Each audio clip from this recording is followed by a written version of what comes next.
Hey, it's Ben here. Today I thought I'd share with you something that has come to me this morning.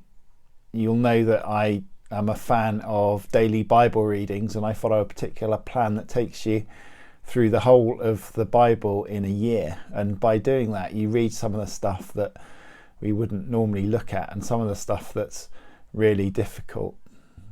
For the last few weeks, part of the right Bible reading plan has been taking us through the book of Job, which is one of those mystery things that this is now the third year that I've been doing this, and I honestly still don't quite understand what's going on.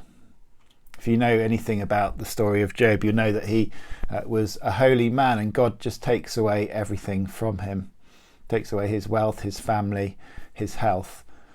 And he has three friends who come and try and comfort them. And the interesting thing is that when all this starts for Job, it says that his friends come and they sit. It says in chapter 2 that they sat on the ground with him for 7 days and 7 nights. No one said a word to him because they saw how great his suffering was. But then Job starts speaking, and then his three friends then also have their say. And today in chapter 16 I read this. This is after another one of the friends has given a long speech to Job. It says that Job replied, "I've heard many things like these. You are miserable comforters, all of you. Will your long-winded speeches never end? What ails you that you keep on arguing? I could also speak like you if you were in my place. I could make fine speeches against you and shake my head at you.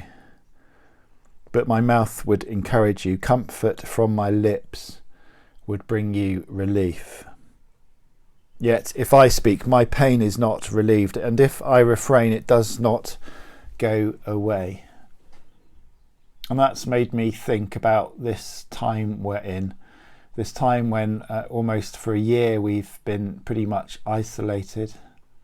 A time when our relationships are mediated through the internet. We've become digital, we've become pixelated. And I think what that has shown us is just how much we need company. But we don't need company necessarily to do all the talking. We need company just to be with us. Just the physical presence of someone is often all we need when we're in our deepest, darkest hour. Maybe that's something to think about when we think about all those people in ICU beds. Somebody is there with them, the nurse, the doctor. Maybe that's all they need. That's enough, is to have a presence there with them. And so for me, what this says is that as we start to come out of lockdown, we need to be prepared to listen to people. I am sure that there is going to be a great spiritual need as things start to unfold over this next 12 months and the period of time after that. And as Christians, we're called, I think, to listen. Yes, we have a message. Yes, we have the hope of Jesus. We have the gospel that is something that is communicated. But let's communicate that once we've sat and just been with people, rather than trying to offer them advice. Let's listen before we speak. I know people say that, God's given us 2 ears and 1 mouth, and we should use them in that proportion. I think actually we have 2 ears because being able to hear in stereo means we're much more likely to survive than if we could only hear out of 1. But our listening is important. And as we listen to God. We have the presence of the Holy Spirit. And the Holy Spirit will interpret the circumstance that we find ourselves in as we get alongside people who are broken, people who are hungry. So that's my encouragement today.